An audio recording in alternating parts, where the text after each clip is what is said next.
देखो मैं क्या बताना चाहता हूँ, मान लो बच्चों देखो, हाँ ये देखो एक साइड डीएनए की मैं एक साइड डिस्कस कर रहा हूँ। मान लो ये है मेरे पास,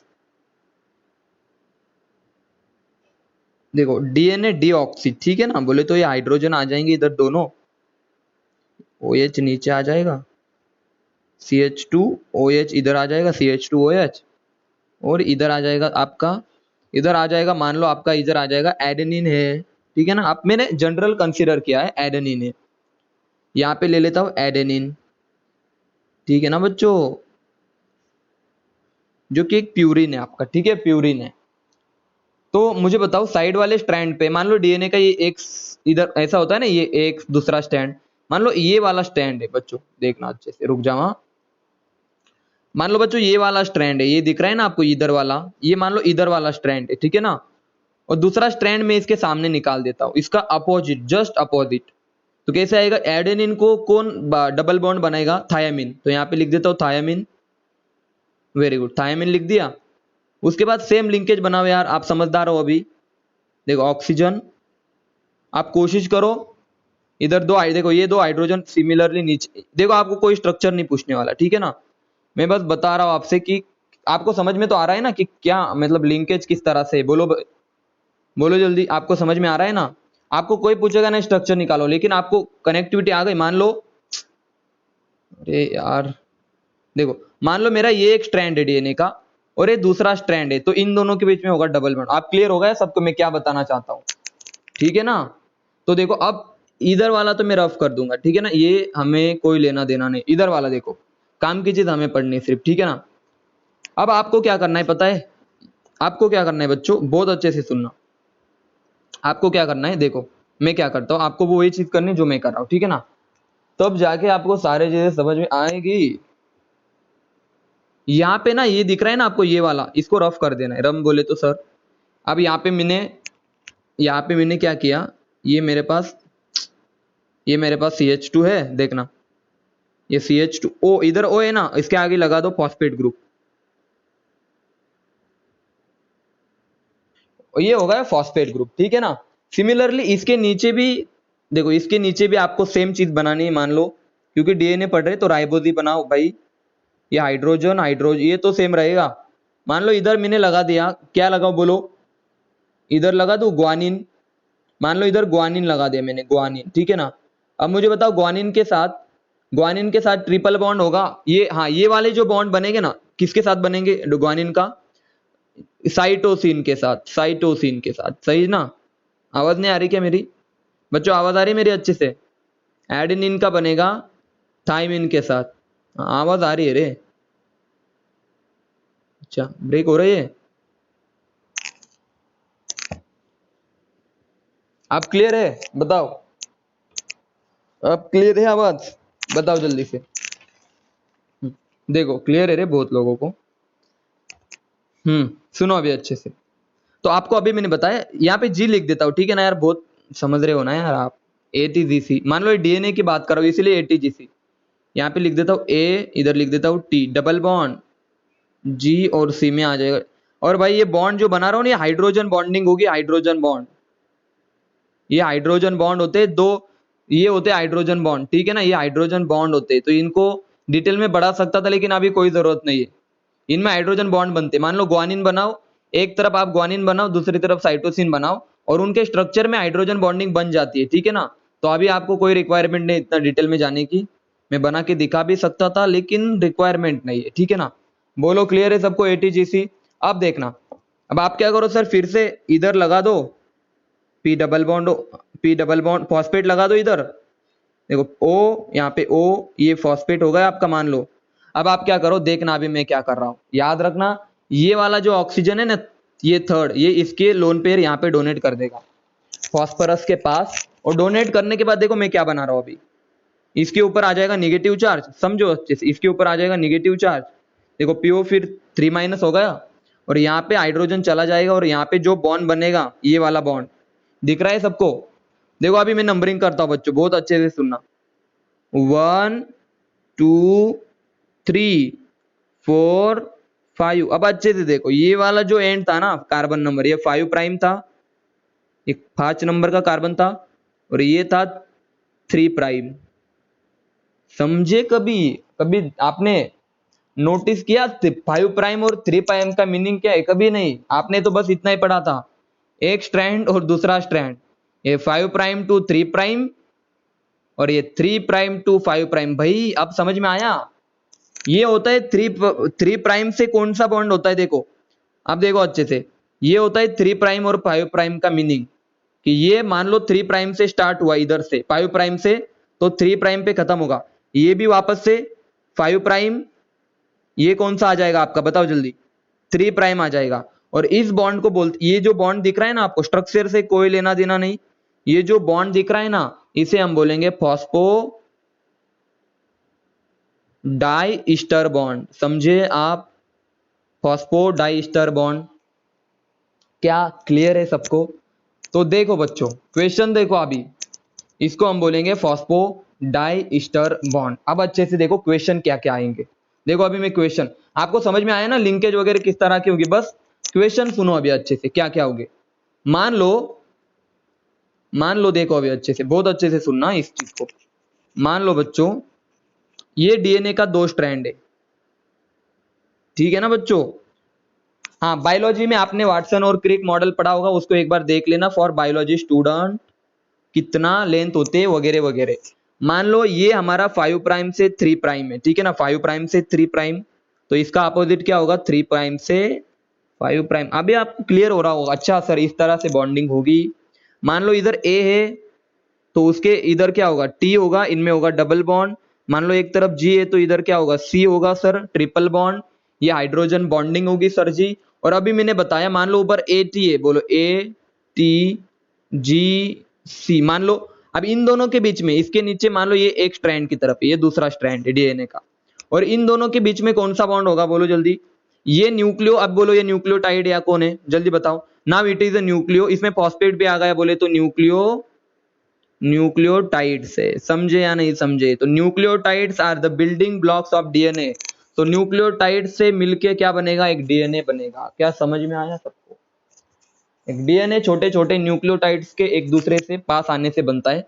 दो न्यूक्लियोटाइड्स के बीच में, देखो दो न्यूक्लियोटाइड्स के बीच में एक स्ट्रैंड की बात कर रहा हूं, इधर वाले या इधर वाले भी, इन दोनों के बीच में कौन सा बॉन्ड होता है, फॉस्फो डाई ईस्टर बॉन्ड। और इन दोनों के बीच में कौन सा बॉन्ड होता है, बोलो भाई, हाइड्रोजन बॉन्डिंग। समझे या नहीं समझे? मैसेज करो, यहां तक की बातें सबको क्लियर है? सबको अच्छे से देखो भाई, इसके अलावा कोई क्वेश्चन नहीं पूछेगा आपसे। हाँ, समझ में आया यहां तक की बातें? अब देखो क्या क्वेश्चन और आ सकते हैं। भाई आरएनए का आप कर लोगे अभी, मुझे मैसेज करके बताओ, आरएनए इसका अपोजिट है, बस टी की जगह पे आप यू डाल दो, थायमिन की जगह पे यूरेसिल डाल दो, और आपने एक डाल दो। अब देखो थायमिन की जगह पे यूरेसिल को आपको पुट करना है। देखो फॉस्फेट पे -4 आ रहा था, इधर आ रहा था या नहीं, बताओ जल्दी। ऐसे जो फॉस्फेट थे, फॉस्फेट पे निगेटिव चार्ज आ रहा था या नहीं आ रहा था, देखो क्या है, 9N ग्लाइकोसाइडिक लिंकेज। देखो हाँ, ये बात था ना, ये हुई ना बात, सुनो, 9N ग्लाइकोसाइडिक लिंकेज ना, ये बात मैंने पढ़ाई ना आपको। ये देखो, ये एडेनिन जो होता है ना, एडेनिन पढ़ा है ना अभी, एडेनिन का ये कितने नंबर का नाइट्रोजन है, 9 नंबर का नाइट्रोजन है, ठीक है ना। और इसकी लिंकेज शुगर के साथ होती है, समझ में आया? अभी मैंने अभी बताया, इसकी लिंकेज होगी शुगर के साथ। ये है 9N ग्लाइकोसाइडिक लिंकेज जो आप बात कर रहे थे, क्योंकि इसका इस नाइट्रोजन का नंबर कितना है आपका, 9। समझ में आया अभी? बोलो जल्दी।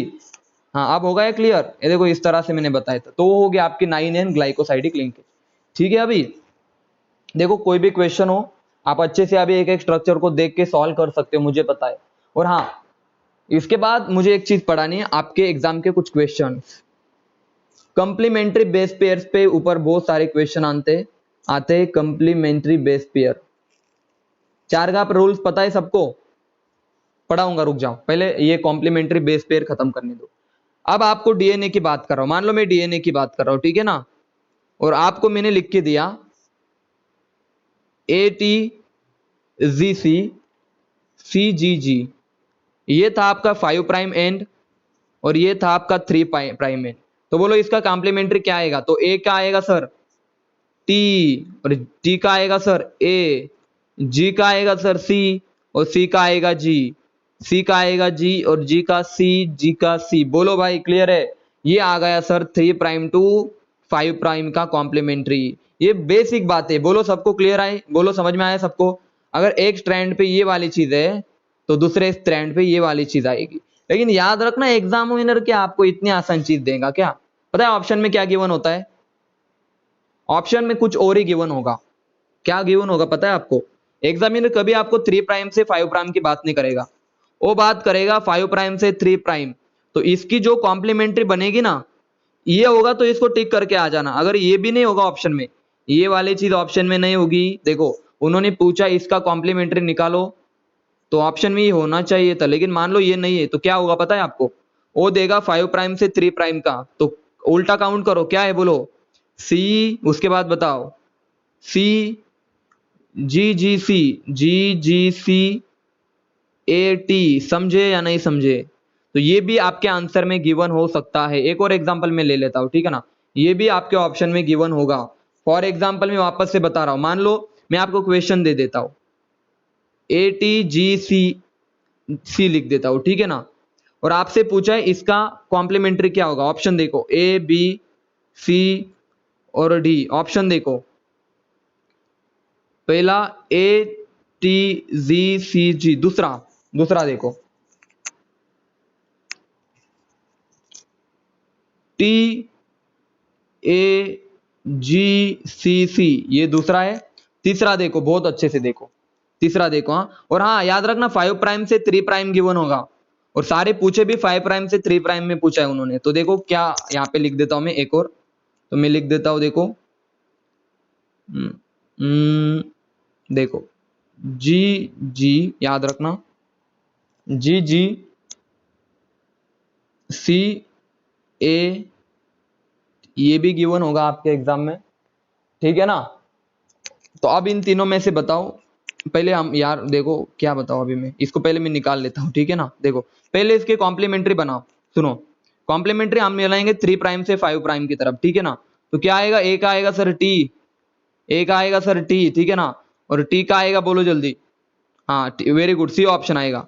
और टी का आएगा सर ए, और जी का आएगा सर सी, और सी का आएगा सर जी जी। अब उन्होंने इस, हमें तो ये ऑप्शन गिवन है कि यहाँ पे कहीं दिखाई दे रहा है? ये वाला ऑप्शन नहीं दिखाई दे रहा, तो ये ऑप्शन तो आपका नहीं आना चाहिए। तो इसका उल्टा क्या आएगा?